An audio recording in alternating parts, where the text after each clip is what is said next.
যদি sine theta plus sine square theta সমান 1 হয় তাহলে প্রমাণ করি যে কস square theta plus cos to the power 4 theta সমান 1। তাহলে এই একটা মান আমার দিয়ে দিয়েছে, দেখো sine theta plus sine square theta সমান 1, তাহলে আমার কস square theta plus cos to the power 4 theta সমান 1 আমাকে প্রমাণ করতে হবে। তাহলে আগে এই পার্টটা টুকু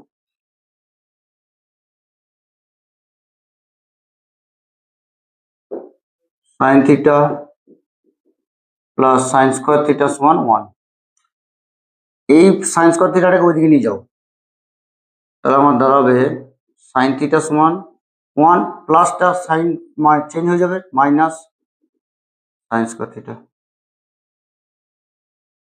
তাহলে সাইন থিটা সমান কত 1 মাইনাস সাইন স্কোয়ার থিটা মানে তো কস স্কোয়ার থিটা। ব্যাস মানটা আমরা বার করে রেখে দিলাম, কস স্কোয়ার থিটার মান হচ্ছে সাইন থিটা। এখন আমরা এই বাম পক্ষটা টুকবো।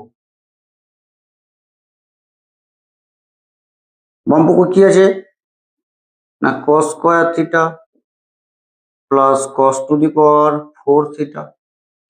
এখন কস স্কোয়ার থিটাটা যেমন আছে তুমি রেখে দাও কস স্কোয়ার থিটা, আর কস টু দি পাওয়ার 4 থিটাটাকে তুমি একটু ক্যালকুলেশন করে কস স্কোয়ার থিটা গোটাটার হোল স্কোয়ার লিখতে পারো। দেখো 2 দুগুণে 4, তাহলে এইটা যেমন আছে আবার রেখে দাও কস স্কোয়ার থিটা প্লাস এই যে ভেতরের কস স্কোয়ার থিটা, এই ভেতরের কস স্কোয়ার থিটার জায়গায় আমি সাইন থিটা লিখতে পারি না, লিখতে পারি।